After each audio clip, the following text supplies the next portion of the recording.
Hey, what's up? Doug Cunnington here from Niche Site Project and Five Figure Niche Site. And I am thrilled. I'm so excited that Dave Fox, the guy with the coolest name in internet marketing, is on with me today, right now. Dave, how are you?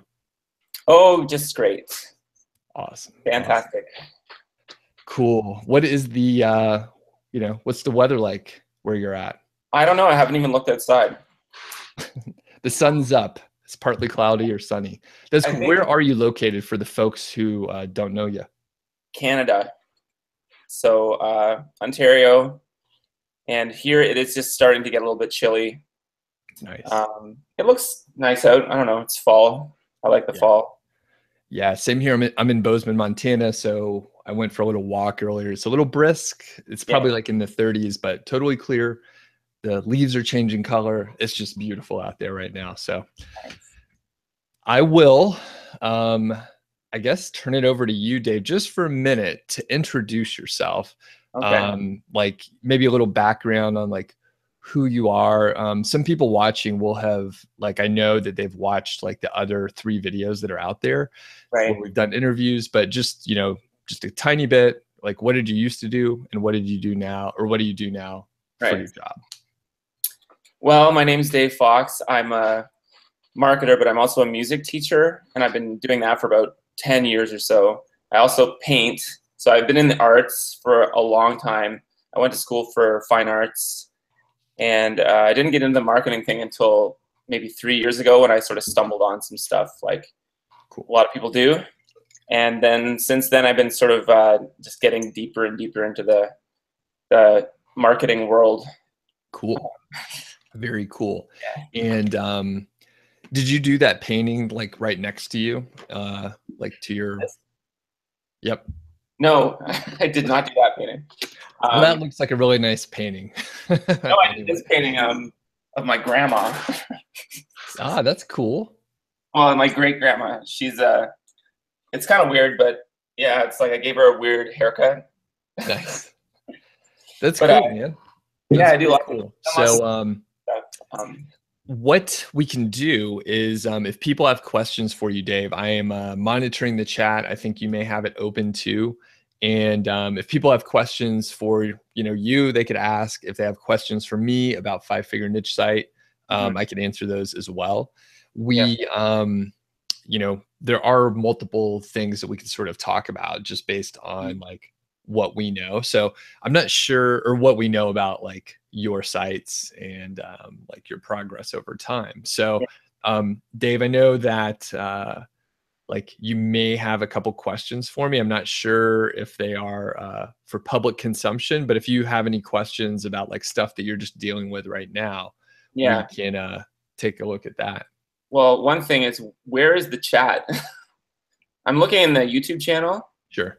and I don't see the chat. Okay. It typically it is to the right of the video. It's right now, it's a white box. What'd you say? The white box. Yeah. It's like a and then, there's like a field where you could type in, but I'm not sure the best way to explain it. Nothing is coming in the chat right now, by the way. Let me just ask people. There's just nobody in the chat at the moment or something. Well, it says there are 13 people watching, but it's unusual that this chat, like that the chat isn't. Oh, I see it. Okay. Yeah, I see the 13 people watching. I see. Okay, so let me just, can I test the chat thing? Yeah. We should test it. Sorry, folks. This is probably boring for us to troubleshoot stuff.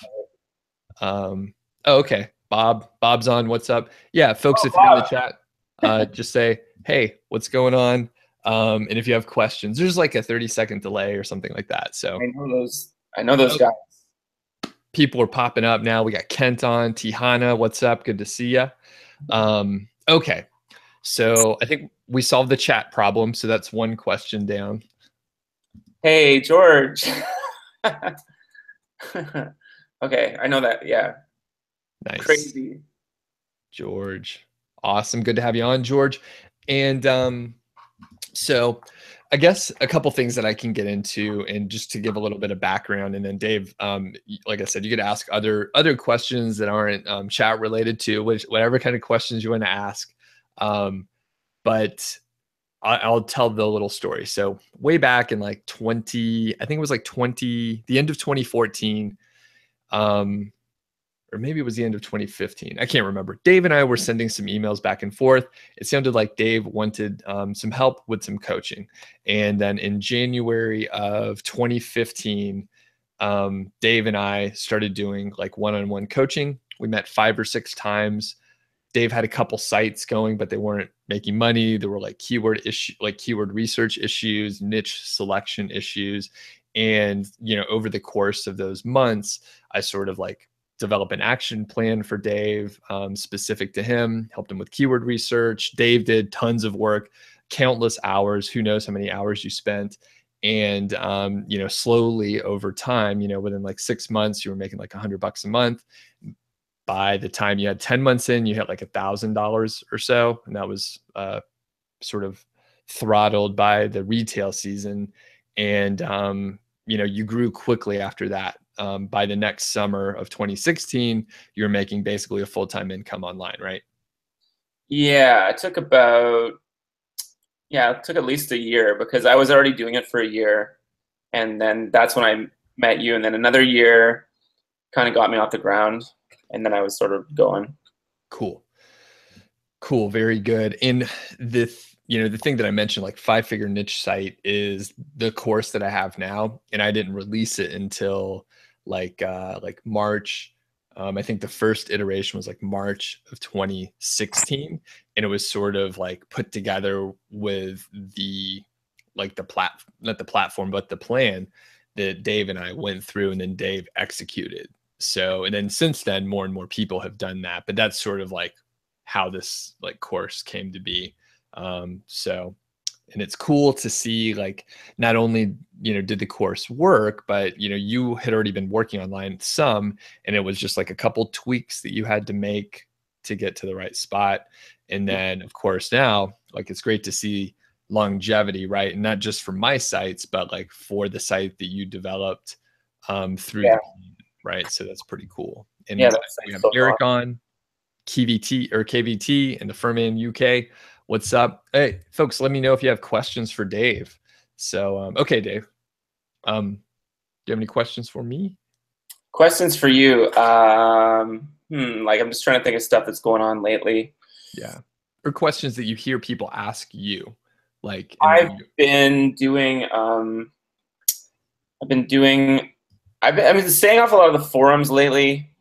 I used to have like 1,000,000 questions about everything, and then the last like 6 months I've kind of dropped off a lot of the forums because I guess I just haven't had as many questions. I've been just working solid, but there's definitely things that come up on a daily basis that I kind of wonder about.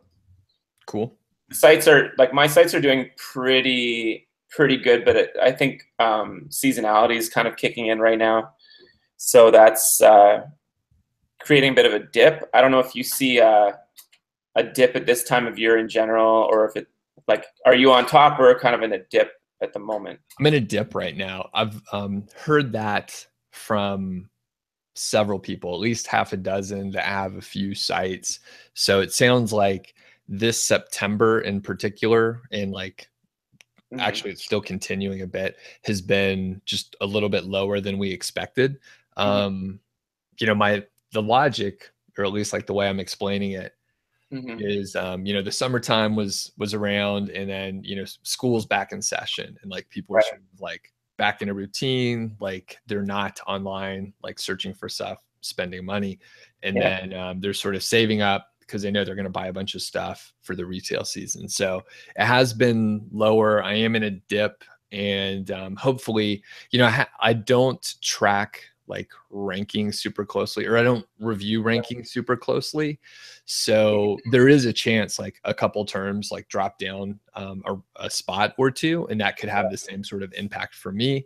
But what I'm hearing across the board makes me think that it's just like the season happens to be a little bit low. So yeah, like I spend a lot of time looking at sort of my Amazon stats now, because once you have money coming in, you kind of like you spend more time looking at those. At one point, someone told me that the only thing worth looking at is those stats, besides like all the like the stuff on the Google side, like, right? Right. Because that's sort of the bottom line is how much you're making through like Amazon, if that's the way you're monetizing, right? Yeah. So there's a lot of questions I have that sort of are centered around Amazon type stuff that I could probably bounce off you. Cool. Let's do it. If, like I said, if it's if it's for public consumption, you know, if you could ask it in a general way, Yeah, then sure. But you know, if we need to take it offline, we could do it. sure, no, it should be Later. fine. It's not like Okay.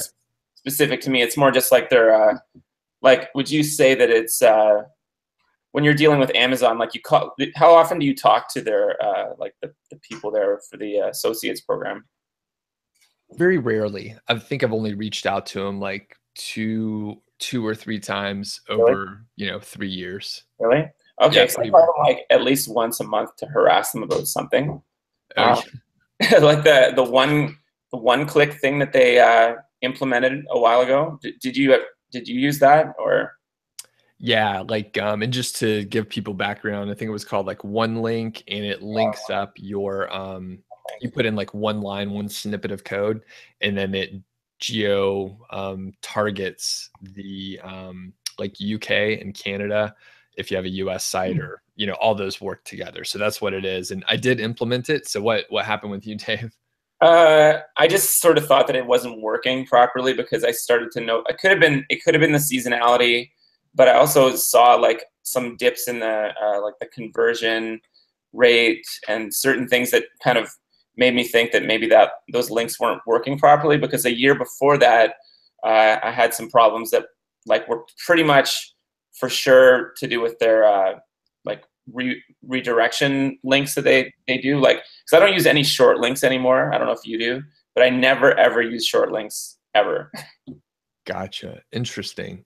So I use some short links, but not like a great number of them.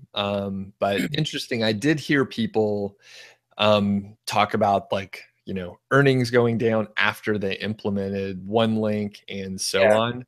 But yeah, like I didn't notice, or you know what, I assume that it's working correctly. So yeah. maybe So that's you saw like some increases because I had nothing in those accounts, right? Because I wasn't doing any geo targeting, right. and then I put that in, and then I started seeing some action in those accounts, but I started seeing like a drop in my other account. So I was like, forget it. I'm not gonna like get $100 from like the UK if I'm losing like $500 in the US. Right, right. Interesting. Yeah, and I mean, you know, I started earning like a few $100 a month from those other accounts, you know. So I was like, oh, I mean, I see like the redirection is working in theory, and I'm assuming that I'm not like losing money because Mm-hmm. of it. Although earnings went down, like I said, in September, I think it was a seasonal thing by like, you know, 12% or something like that. So it was significant enough for me to be like, ah, well, that sucks. I thought I was like on a, you know, Yeah. an upward trajectory. But anyway, yeah, I see the firm in UK says he couldn't get the one link working in testing, but you're trying Genius Link. So Genius Link is supposed to work well there too. I think they don't. So I think they there's something in the code or the Amazon thing about don't use Genius links. If they catch you using them, they'll something bad will happen. no, I don't think that's the case. I know the Genius Link people are like pretty like they want people to use it, so they work closely with Amazon. So it's okay. And I think like Genius Link has information like related to that. So Really? Because I just listened to a podcast like last week that had who was it?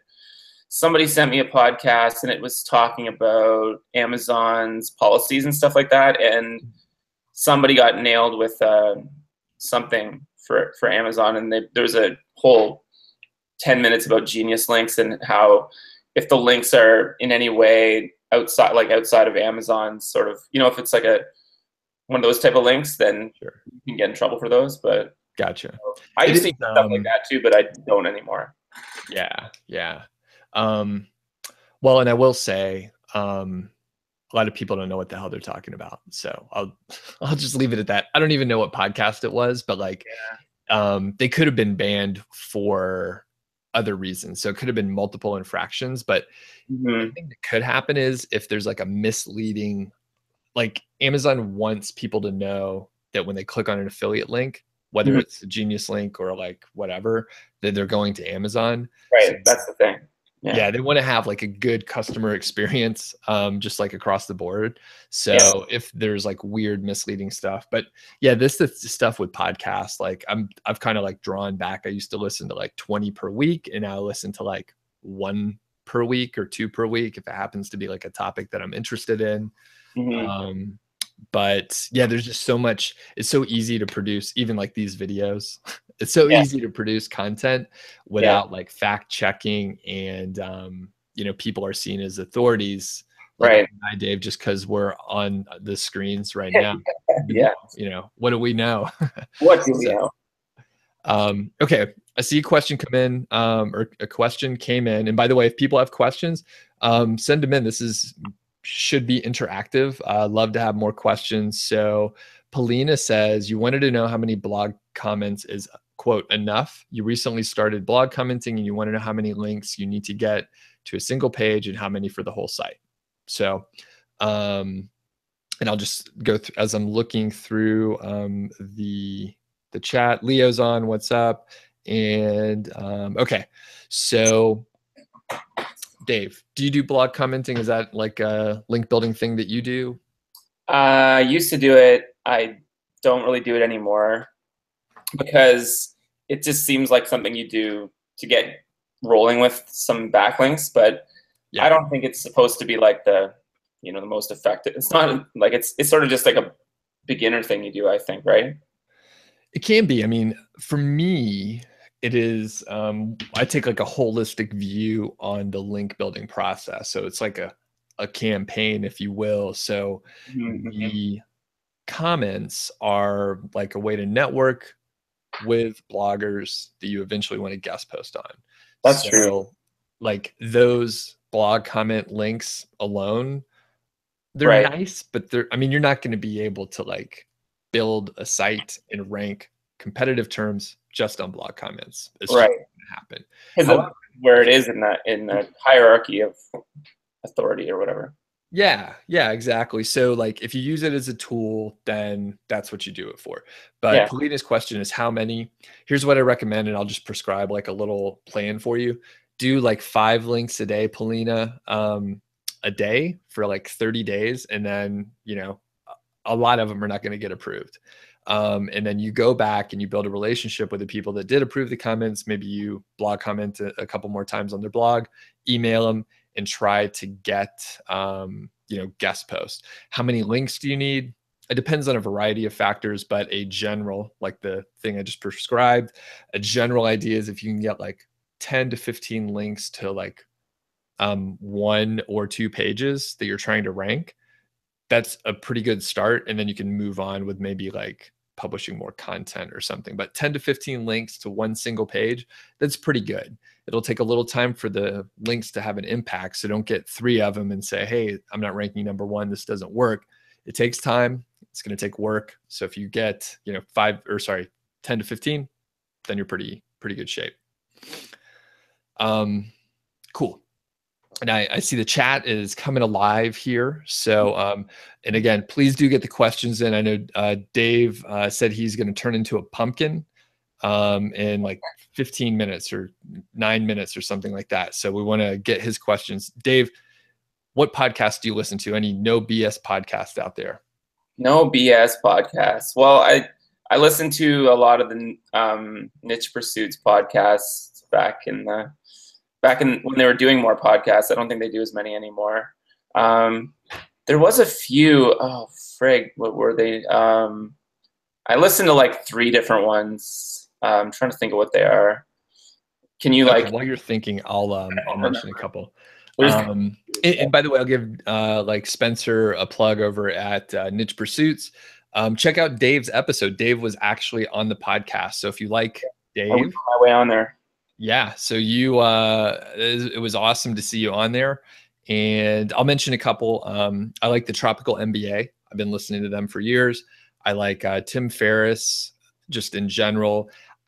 A lot of I've stepped back a little bit just because the episodes are so long. So I'll only listen to if it's like a specific topic that I like. And then Freakonomics is a really good one. It's like a more general, like non-entrepreneurship type.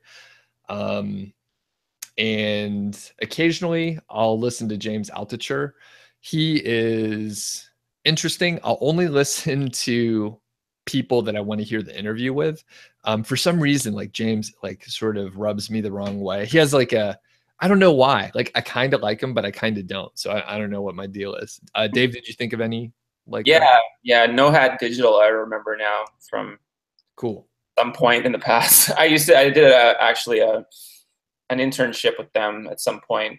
That like eventually, Right. So that That's was cool. cool. I think, are they still producing new ones?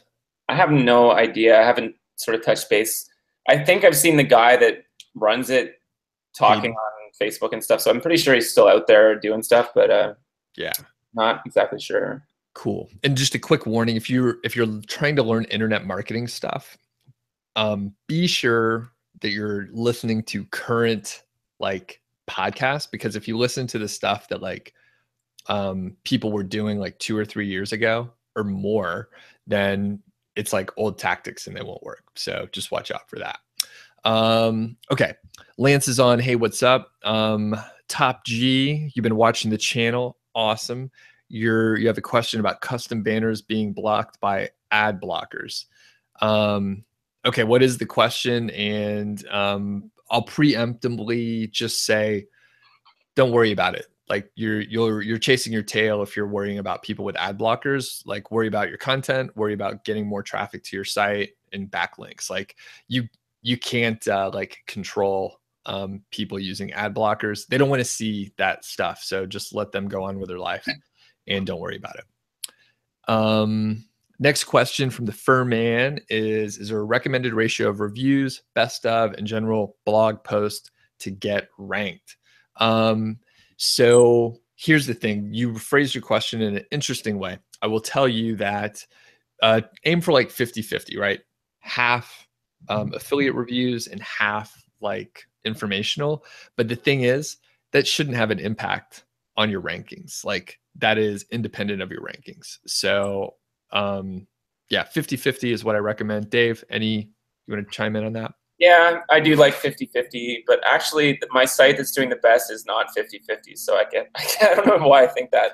I just do my best site is just mostly reviews of the same types of products. So I like to have 50-50 because it keeps me like sane, I guess. But yeah. So. Cool. All right. Yeah. I say 50-50, but mine's more like 70-30, but I'm always trying to get like more informational content. So, all right. Ted, what's up? Good to have you on. This is a deeper question. How do you see the future of niche and affiliate sites? Will it be plausible to build niche sites in 5 to 10 years? You're just asking for the personal opinion on this. So, Dave, when you look into the crystal ball, what do you see? I think it seems to be pretty bright, I would say, because like I don't really see a reason why it would get like it's going to go up, if anything, because it's sort of just a growing industry of like, even though it seems like because we're in it, it seems like there's a ton of stuff going on, but for the world in general, it's just sort of kind of cluing into it. So I think it's just going to probably increase and be more profitable for people like us in the future because we're sort of at the beginning of it. Even, you know what I mean? Yeah. And I have a couple thoughts, right? It's going to shift. Like it's going to be a little bit different, but like affiliate marketing has been around for, I don't know how many years. I'm really new to it in the grand scheme of things. I've only been doing this for like 4 years or so. So the idea of these type of sites specifically, as we're looking at them now, it's going to be different, right?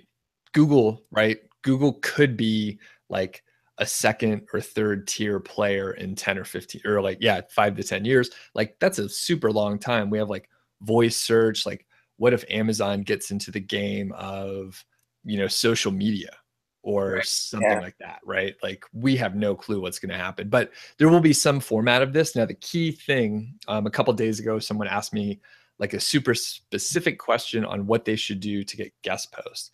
And I was like, I can give you the template. I can give you like step-by-step, whatever, but like you really need to take the principles away because when things shift a little bit, like if you don't know why we're doing stuff, then you're just going to be like trying to catch up, copying someone else. So like the core ideas in the course are like transferable to anything, any like project that you're doing as far as like the framework, using project management and organization and stuff. So the idea, I like, that was like the 35,000 foot view, but the idea basically is like, there will be something out there. And if you learn these marketing skills that you and I have, Dave, and like other people are learning and other people have in the chat right now, like those will be valuable. And maybe we take it to YouTube. Maybe there's going to be like some video search platform with like voice enabled devices or whatever that is going to be a little bit different.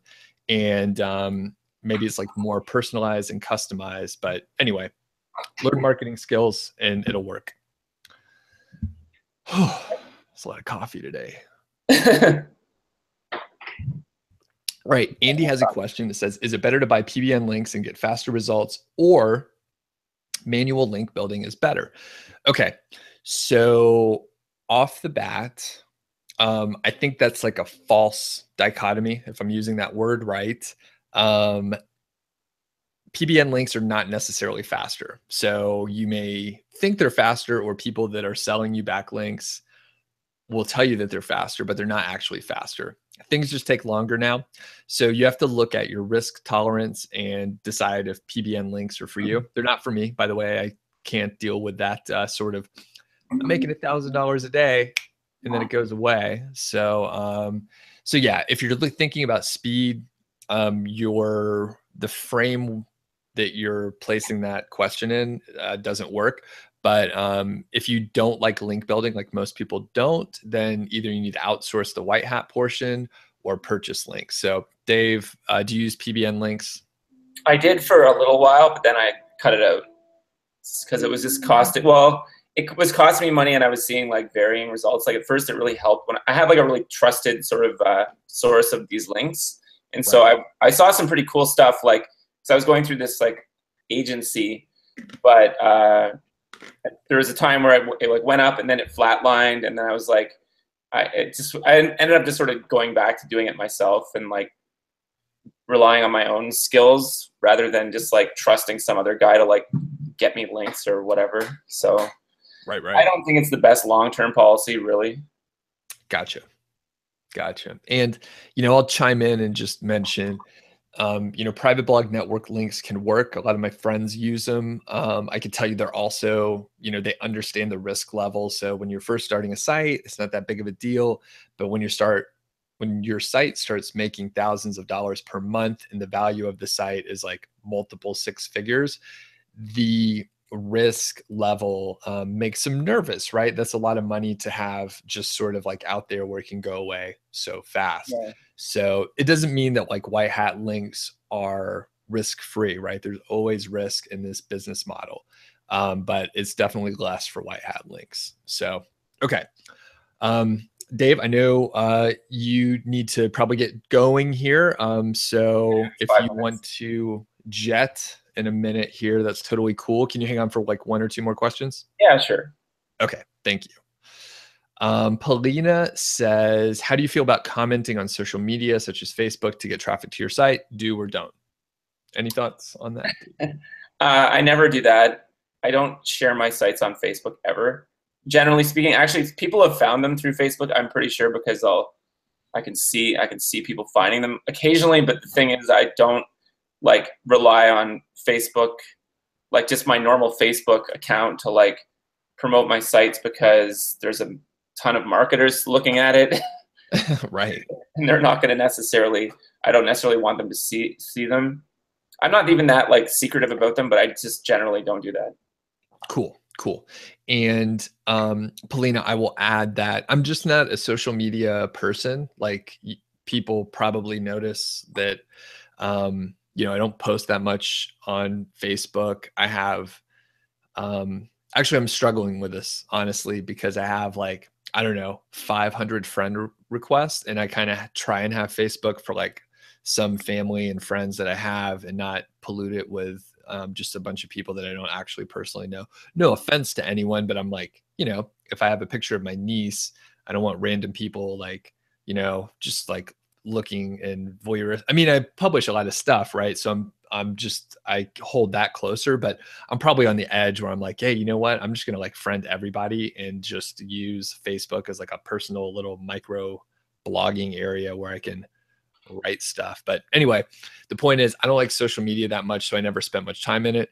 If my advice to you, Polina, is just to focus in one area. So like, don't try and do SEO and do Facebook and do Pinterest and like Instagram. Like you're just going to be spread too thin. If you want to go like the Instagram route, or if you want to spend time on Facebook, like just go hard on it, because you could build a platform like on Facebook. The risk, of course, is you could build a huge platform, a big group or something in Facebook, and then Facebook is going to like eventually try and charge you to reach your audience. So I don't like that. So I don't really participate much. Yeah. So, all right. Doug, is there a way I could just answer a couple of these questions that are directed to me that I'm noticing in the chat?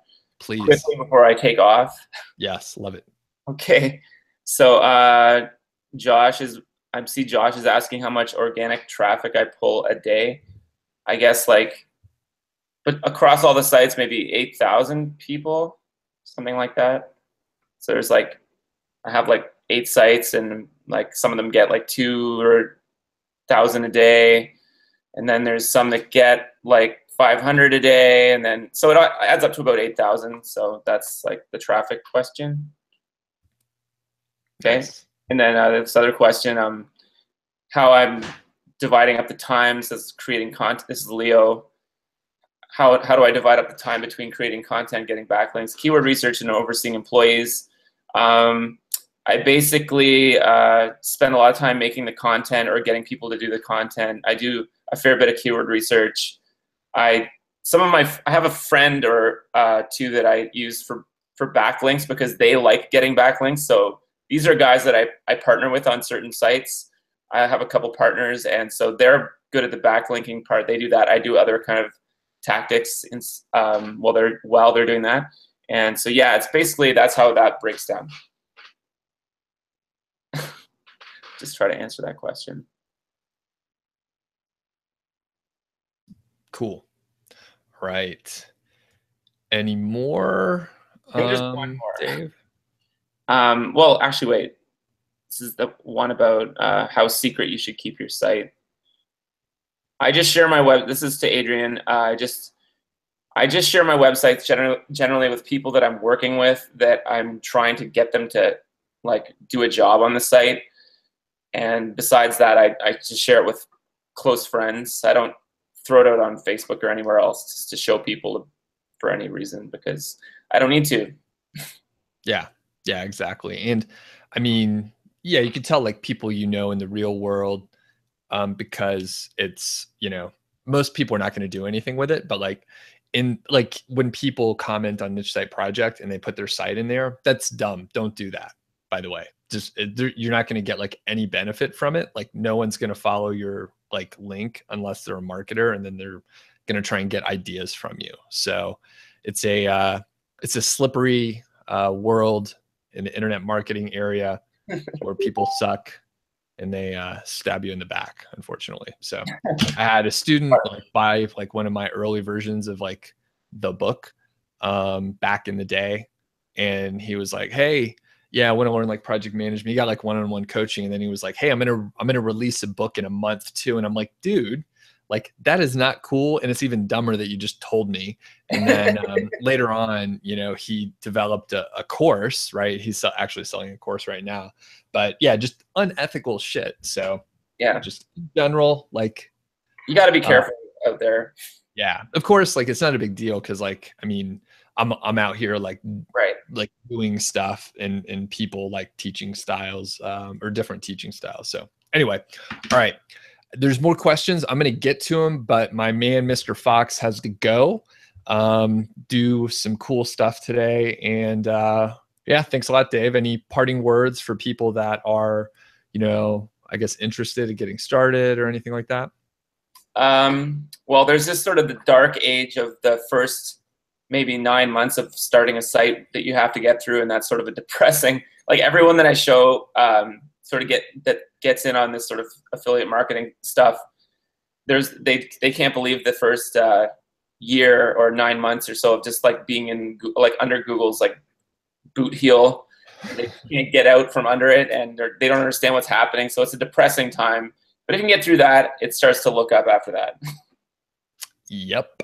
Yep.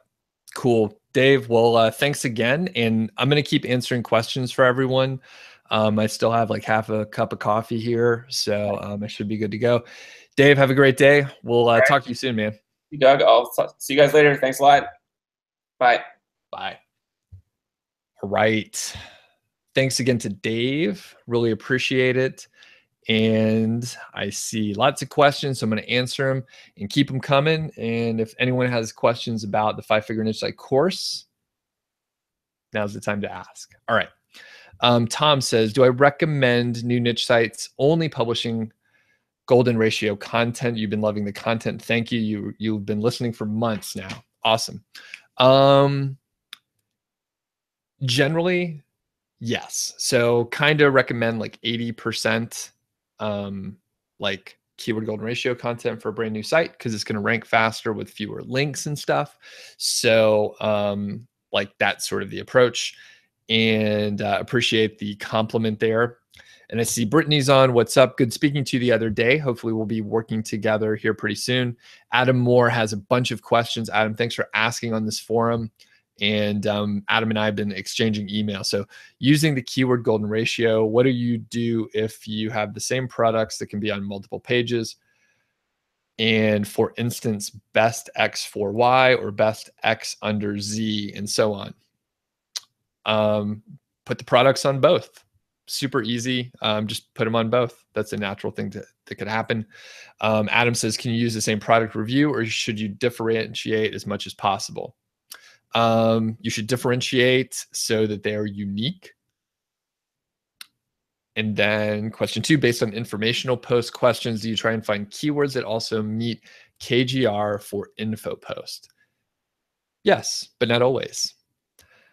And Josh asks, any thoughts on transitioning from affiliate marketing and actually doing selling or drop shipping of the products for better margins, maintaining a customer base, return sales, more margins, blah, blah, blah? Josh, smart question. For me, no, I'm sticking with the affiliate marketing model. So you have to look at what you actually want to learn. I personally don't want to do that drop shipping stuff. Some people, that is literally what they want to do. And if you have the skills of like, affiliate marketing, SEO, and that portion of it, copywriting, and then you could layer on top drop shipping, that's a powerful combination. For me, it's not what I want to do, so I'm not looking at it.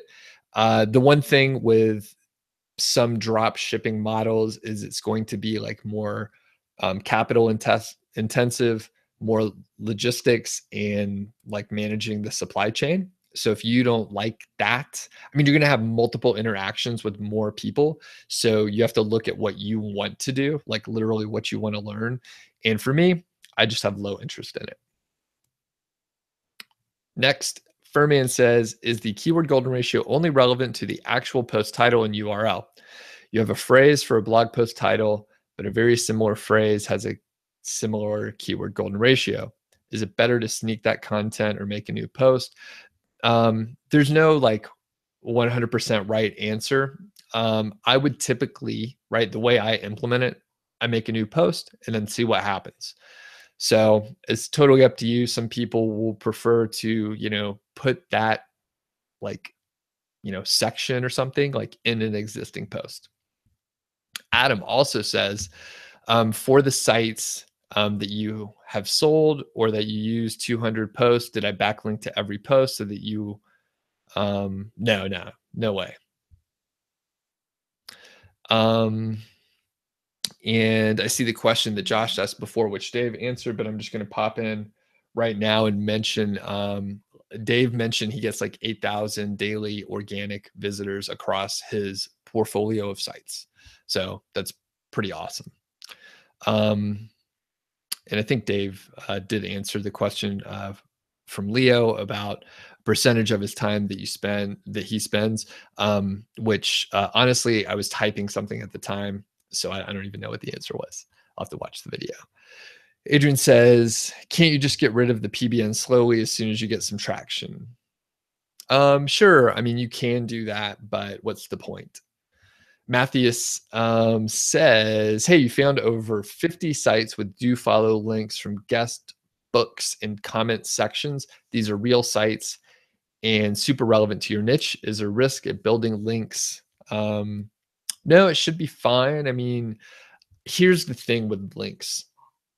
And like, it's like a diet, right? Moderation is key. Variety is key. Like, it's not gonna be awful if you drink, a few beers.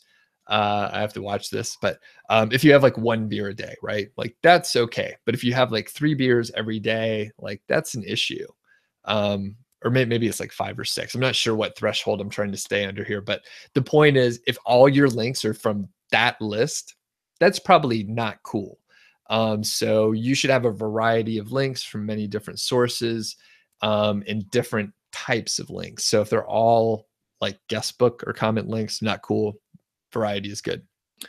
And Tom is on what's up.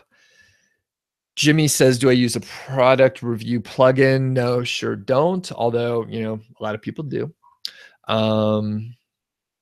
Tihana says, if you have more niche sites and some are a bit related, is it a good idea to link to each other in a related organic way?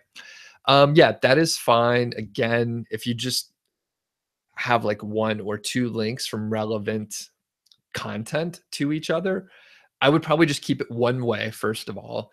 And then on top of that, I would probably, just limit it to like 1 or 2. I wouldn't try to have like both linking back and forth.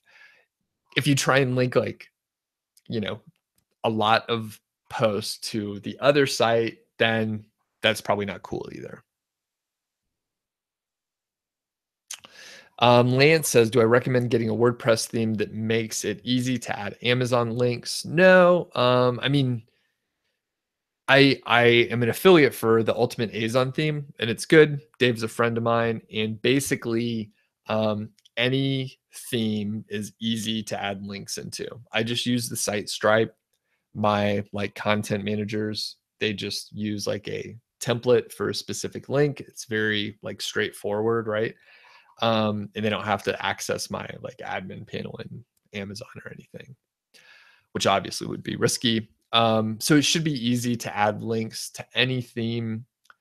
I used to use what's it called? Easy Azon, but it actually wasn't any faster. Like, you still have to go inside of like Easy Azon and like search for the product, and then you have to go through like, it wasn't faster for me.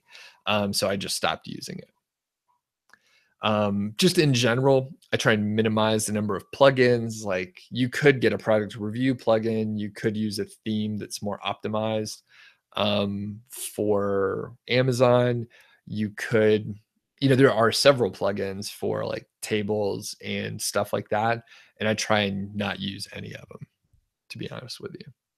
So D-Card's on. How's it going? Any other questions out there? I think I got to the end of the queue here. By the way, I want to get everyone's opinion, since we have a handful on. You can see I have my camera back here. So I went like, it's a Canon T7i, which I got like earlier this year because I upgraded from a T2i because it has a flip screen, so I could see myself, make sure I'm centered up. And then I have a Shure mic. It's a lens hopper, and then this is a Canon 10 to 18, sort of ultra wide angle lens here. But anyway, the point is, I have been shooting a few videos, which I'll release like probably in a couple weeks, of just like behind the scenes, like what I'm doing each day for this launch, this 5-day launch that I'm doing for 5-Figure Niche Site. This morning, I was like, yeah, you know what? I'm going to go for a walk. So I shot a lot of it while I was walking. Here's the thing that I'm curious. Please, everyone, if you have the ability to type, let me know the answer to this. Do you like to see me sitting like in the house or whatever with the camera on a tripod? Or do you like, me out walking and just like talking to the camera, like holding it out like a vlogger like this, and like out in the field it's a little shakier, but just curious, like what do you guys and gals like out there? Okay. Tom asked a legit question here. Do I need an SSL certificate for an affiliate site? No, not necessarily, but like at this point in time, yeah, you should go ahead and, like, if you haven't created your site, go ahead and do it. Okay.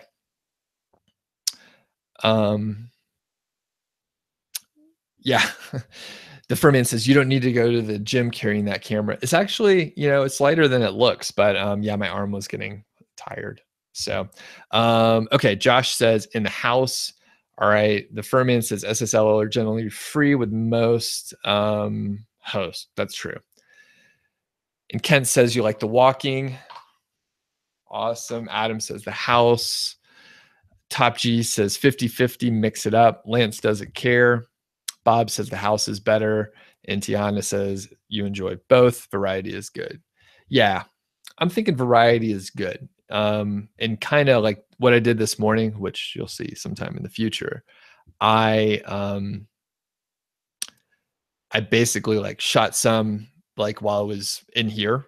And then I was like, hey, you know what? I want to get out and go walking. And, I usually prefer just walking and like not consuming anything or doing anything, just thinking.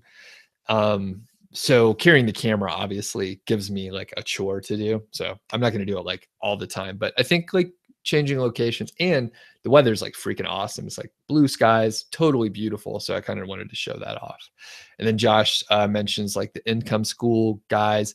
Actually, I talked to the income school guys yesterday. We did an interview. So I'm publishing something with them. They're publishing something with me. Good guys overall. And I can tell you, I'm probably not going to set up a home studio. I don't really care to do that. I mean, I have like the microphone and like my little station right here, but I'm not going to like do all that stuff. Interesting thought though, Josh. Thank you for the recommendation. And then any other questions out there? I see we have, quite a few people on here. Adam says, so for link building, do you wait and see on a new site where your keywords start to rank and then figure out which posts you want to build backlinks for? Not really. I kind of know where I want to build the backlinks. So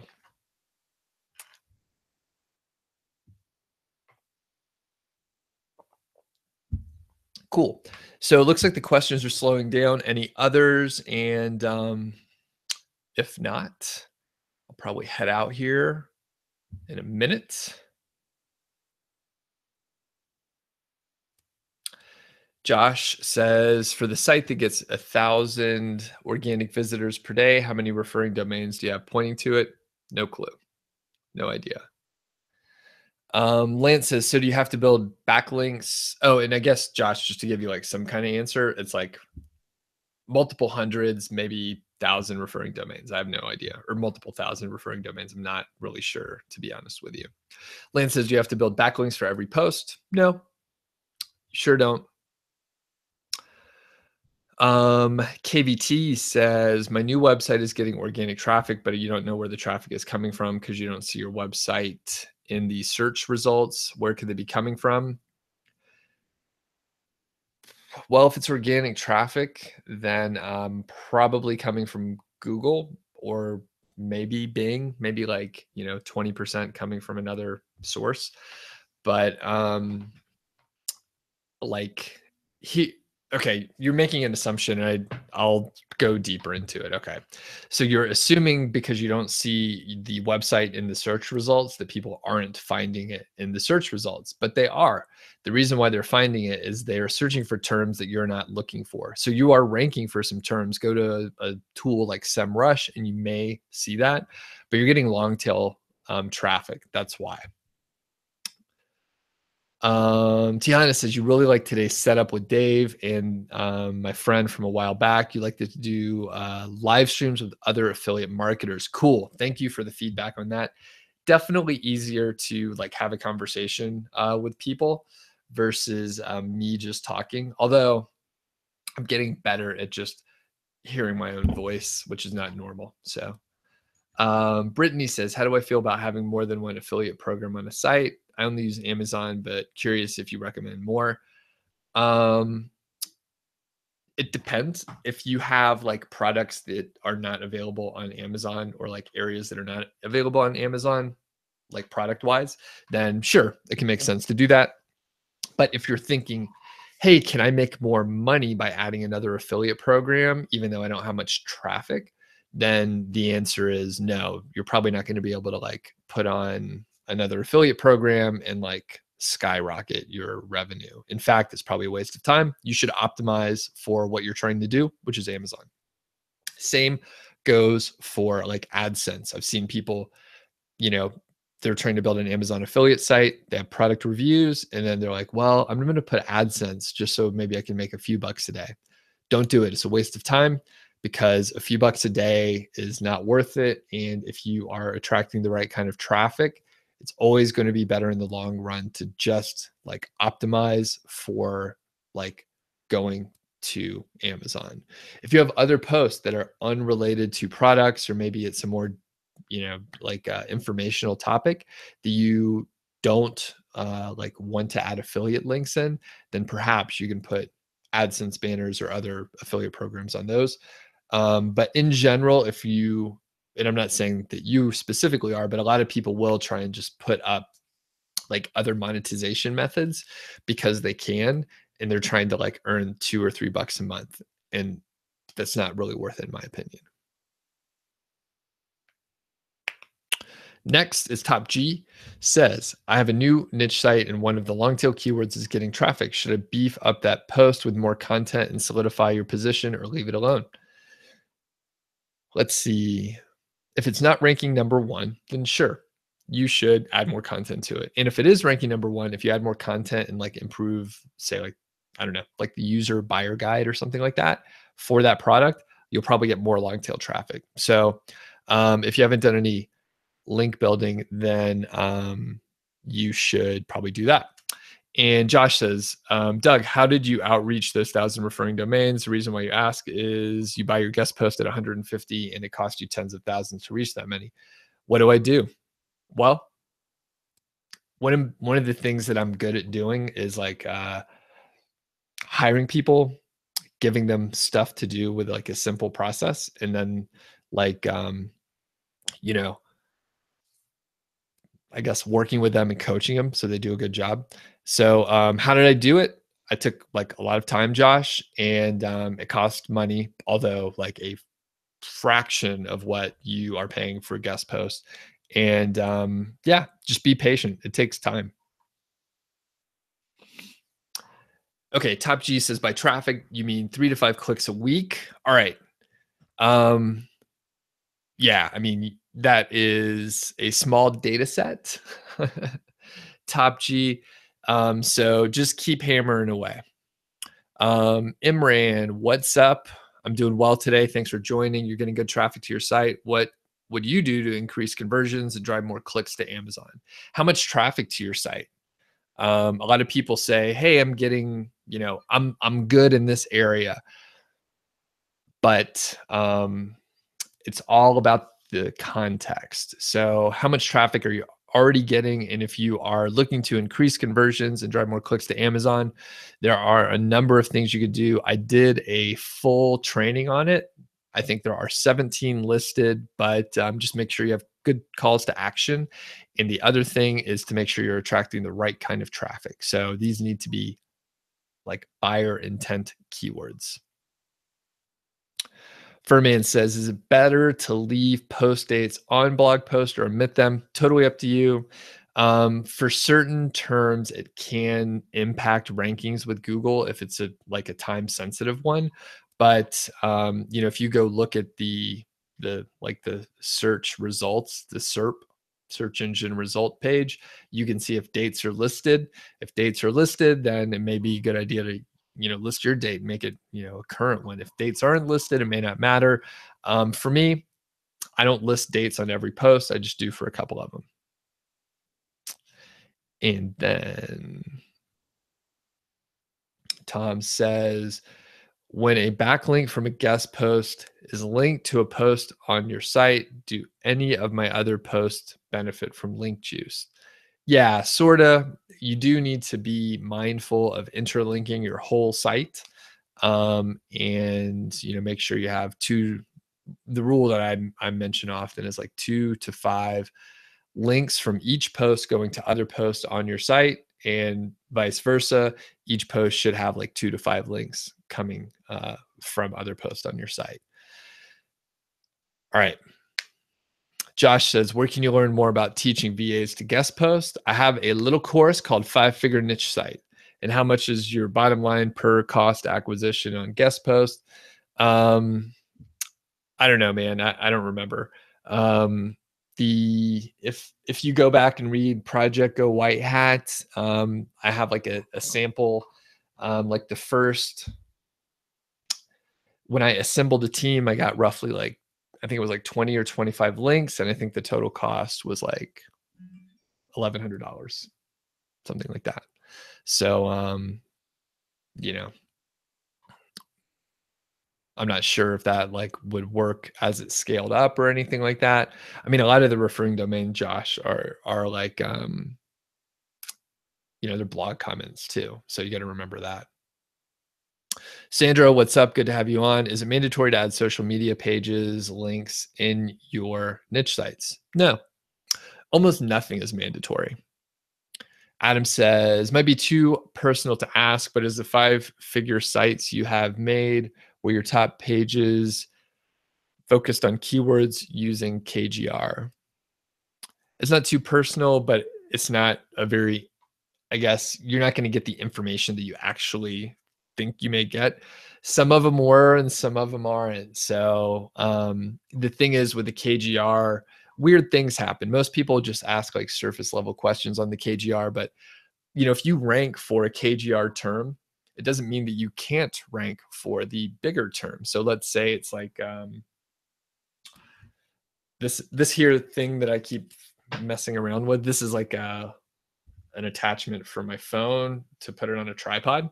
So if you had a term that was like smart, like best smartphone tripod holder for like iPhone 8s or something, then that's a long tail, maybe a KGR, I have no idea. So it's a long tail, like long phrase, very specific. It doesn't mean that you can't rank for best smartphone tripod attachment or whatever. So the thing that could happen is you start ranking for bigger terms, even though you were targeting a smaller one, a smaller search volume one.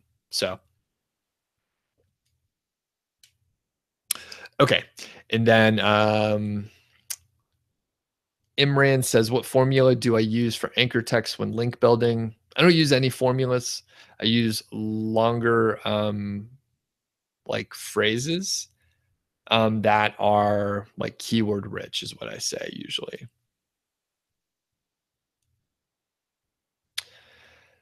Tom says, you found a keyword phrase that has 318 search results and 60,000 are searching for it every month. What would I do? I don't know. It depends on if it's like a buyer's term, if it's not a buyer's term, how competitive those results are, and all that stuff. What you should do for like a lot of questions, I think people can just try, right? Write a post, try and rank for it, see what happens. Once you get started moving in a specific direction, you can like adjust from there. But if you don't try, then you don't know. And the thing is, like every search term has like all these different variables that impact like how you can rank and how competitive it really is. So I would say go try and write something for it and see what happens. Maybe, I mean, my guess is you're probably going to need a lot of backlinks, right? Even with like 318 search results, I bet you're going to need a lot of backlinks. And then I also bet it will take a long time to rank even when you get the backlinks. So I would, make a realistic, timeline for it and say, hey, this may take like 1 to 2, 2.5 years to rank for. And I think that goes across the board, by the way, just like for big projects that we're working on, basically everything is going to take longer than you think. And it's going to take like 2, 5, 10 times the effort that you think it's going to take. And it's going to be hard and things are going to go wrong. So with all that in mind, yeah, you could sort of look at it from there. Give it a shot, Tom. Give it a shot. Let me know. Josh says, you'd like to know who taught me about guest posting, who is my mentor and inspiration. I think early on, I didn't have a mentor, or I don't really feel inspired by it. It's honestly very boring. And that's why people hate link building and guest posting. The thing is, I learned a lot from like reading Backlinko, so Brian Dean. And then as I've improved, which I think I'm like, doing as well as I can right now, I'm trying to stay ahead of like what everyone is trying to do. So at this point in time, like guest posting has been talked about for years. Brian Dean of Backlinko sort of like brought it to the masses in a way where he like marketed it well. He provided like great like results and stuff and documented results. And then he marketed the hell out of like that material so that people would, learn it and go to his blog and sign up for his email list. And the thing is, the part that I bring to it is I'm looking at like high touch points. So at this point, everyone, like it's been 3 years or whatever since Brian's been publishing that stuff. So like affiliate marketers are now like abusing that specific model that he had. So I'm getting like a few emails a day for like garbage, like guest post, like pitches and stuff. It's kind of comical. I'll probably do a video on it. And basically, the high touch stuff takes longer and people are lazy and people don't do it. So I think it'll work a little bit longer. And as far as because I mean, I'm taking what you're saying as a compliment and I'm taking, you're wondering if I had a mentor. The thing that I did is I brought like the project management stuff and organization to the table. So I'm like looking at each step of the process and I'm like, oh, where's a failure point here? How can we like prevent that failure point? How can we like optimize like each step of the way so that we have a higher success rate at the end? I was taking like a workflow, process flow, like look at it. And that is sort of what I brought to it. So it's far more manual. Other people will tell you to send out like hundreds of emails. And I used to do that. Exactly. I used to send out hundreds of emails, every few days. And that is like, it's not a great approach. You can get links through that, but it feels bad. And then the effectiveness is going down over time. Okay. Josh says your biggest pain point is organization and execution, which are arguably the most important things. I mean, you could start with kind of a poor plan, but if you execute it well, like that's pretty good. You work best when someone tells you what to do. How do you get over this hurdle since you're self-employed? You need a coach or a mentor to help you like set goals and specific things to accomplish. If you can't do it on your own, then you need someone to help you. And I mean, I I recently like joined an additional like paid like coaching, like I guess it's not a course, but a coaching program. It was an upsell on a copywriting course that I bought from I Will Teach You to Be Rich. That's from Meet Satie. And Tom has to go. Good to have you on. See you, man. And then the thing is like a coaching program will help, you talk through the issue. So there's like group coaching that I can go to. There's like 3 sessions, 5 days a week. There's multiple coaches that I can go talk to. I could bring a problem. I could send it to them ahead of time and they could research it. And they have like a wealth of knowledge that they can go to, and they have like specific skills in, copywriting or starting an online business or whatever. And then I could present, what I have, and then I can ask my question. They could give me advice, tell me what to try. They will allow me to put deadlines on myself. So that sort of like group coaching is like a huge bargain because it only cost me like $1,000 for a year. Is that expensive? And I bought it without like researching or thinking it was a one-time upsell, right? So I bought a copywriting course, and then I was like, you know what? I'm at a spot where I do need someone to kick me in the pants and say, hey, like, what's the deadline? When are you going to implement this? What are you going to do? And it helps, even though I'm like pretty well self-motivated, and I've worked at home like for 5 or 6 years before I even started working for myself. Like I was working at home with my corporate job. So and I was also like managing like other people. So I understand like the milestones. That doesn't mean I don't struggle. No. I mean, some days I'm like, what did I do today? What am I doing? But what I can do is focus for like 3 weeks at a time or 6 weeks at a time or whatever on like a specific goal. And then I can, do my best to like ignore everything else and work on that. That's where the real magic is, I think. So Josh, I think you need a coach. I think you need to like find someone who can set goals, motivate you, and like get that stuff done. All right. Adam says, any tips for getting to the featured snippet of Google? Last time you looked into it, you didn't see consistency. So the thing that you need is there's no like set formula, by the way. So the thing that you need is have a table, have a numbered list, and have bulleted list. Okay. So those are the things that normally get featured.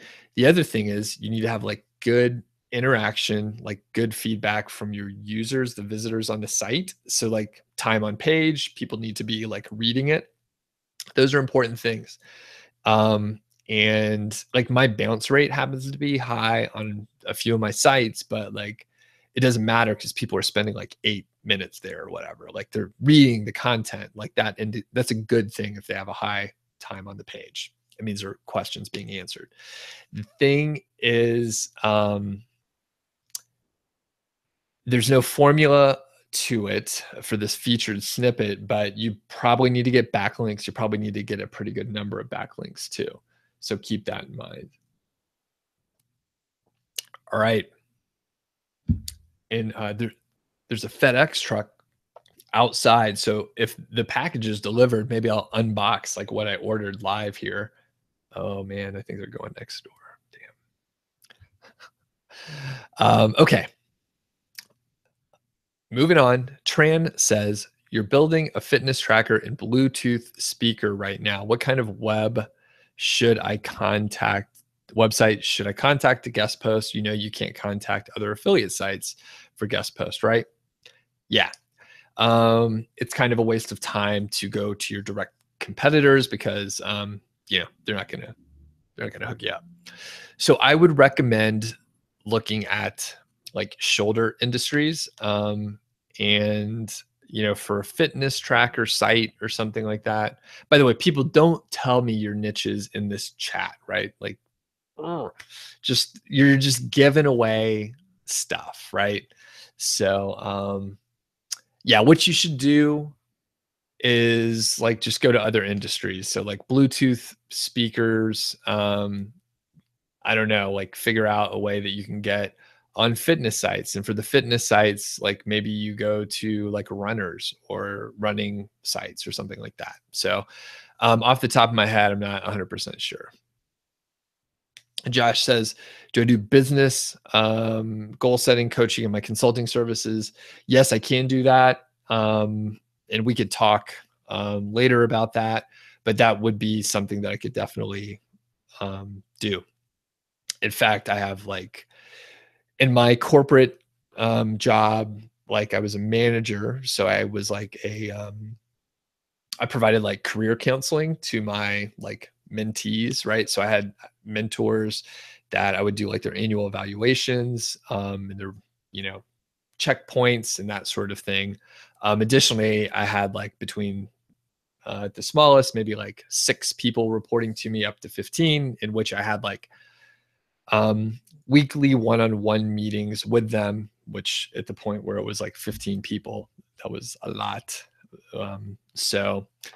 But yeah, I've done a lot of that, and it's, part of the teaching and stuff like that. a lot of times, Josh, like you just need someone from the outside to look at something and tell you what to focus on. And it helps you like focus on accomplishing like specific things and not get too scattered. So, and Trey, no worries. It's just, when I see people share their niches in like this marketing forum where everyone's trying to do a similar thing, it's not going to kill you, right? If someone goes to a bunch of like you know, a bunch of like affiliate sites and they start looking, like there's tons of niches out there. There's plenty of them. If you do the keyword golden ratio properly, like you're going to have like a unique take on the specific niche, but you know, you're just not doing yourself any favors. So,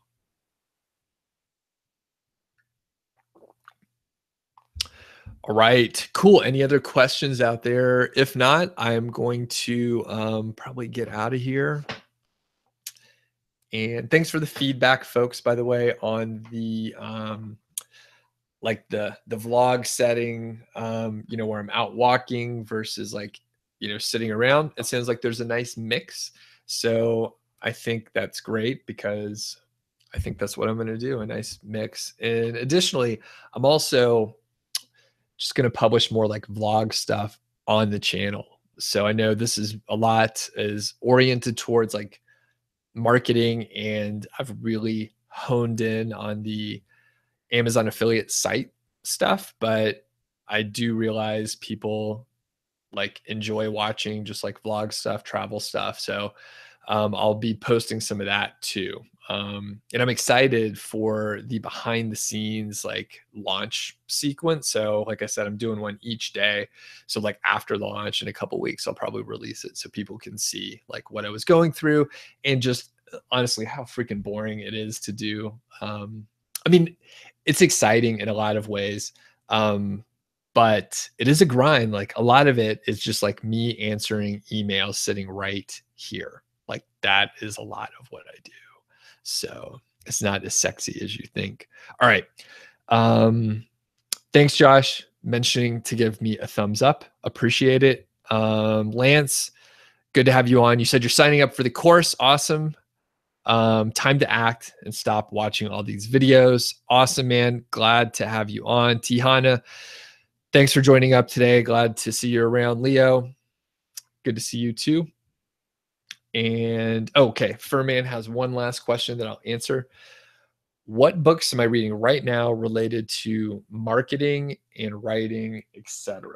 So I thought I had one of these books right here. I just finished reading The Thank You Economy by Gary Vee. It was pretty good. It was kind of, it was slightly redundant since he talks about a lot of this stuff on his, vlog and his channel. So it was quite aware, but it's good to read that. It's the first book that I read by him. I went to the library the other day. By the way, people go to the library. It's like free books. There's like a wealth of knowledge in there. Don't read blogs and stuff. Even mine, if you have a choice to like read a print book that like went through an editing process, somebody like put time into, like read the book. Don't read a blog. Don't listen to podcasts. Like there's so much like so much content being put out that is like unrefined. But you get a print book, like people edited that like over and over again. That stuff is so good. So I just picked up Ask Gary Vee just because they had it at the library. So I'm going to check that out. But I actually just pulled down all my productivity books from the shelf, which it's in the other room, so I can't show you right now. But it's like a couple of the Charles Duhigg books. So it's like the Habit book and then the Productivity book. There's Essentialism. There's The One Thing. So more on that soon. I'm going to be doing more productivity stuff in the next few weeks. I'm pumped about it. I'm going to have to, I'm going to go back to those books, revisit those, and really enjoy those a lot just from a, productivity standpoint and a focusing standpoint. So that's what I'm reading right now. And the one other one that I started to read, but I kind of put it on the back shelf. It's on my Kindle, which of course is not right next to me right now either. But it is like I think it's called like Comedy Writing Secrets. So I took a beta course with Derek Halpern as Social Triggers. By the way, that was super cool to go through the beta process because it's like a course that he developed and he was like testing it out with like 10 people. So I was able to like go to small group calls with him and just talk through stuff. But it was about like social skills. One of the things that he recommended, because a lot of us in the class were, bloggers or, YouTubers or writers of some kind. And he was like, most people want to tell funnier stories. And he, recommended this book, Comedy Writing Secrets. And there's just a lot of exercises. So that's a book that I started reading, but I didn't complete all the exercises. And I really I want to be able to tell better stories. And I like to tell, funny stories if I can. But one of the things that people do usually is they give too many details in their stories, so they lose people fast. And one part of it is like tighten up stories, and then the other part is like you may not know like the funny part of your story until you tell it, and then you hear where people laugh. And part of that comedy writing secrets is about practicing writing and then finding the funny parts in just a normal story, like just a thing that happened. And it's about framing it and delivering like a punchline or something unexpected at the end. So I'm going to go back to that book very soon. It's very interesting to me because I really want to write like funnier stuff.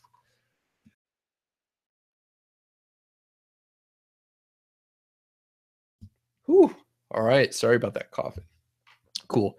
So, Tran, the next Q&A video is going to be on Friday, same time. So it'll be like 10 a.m. Mountain Time. And my voice is giving up, so I'm going to be very quiet. And everyone have a great day. Thanks for hanging on for so long. We'll see you tomorrow.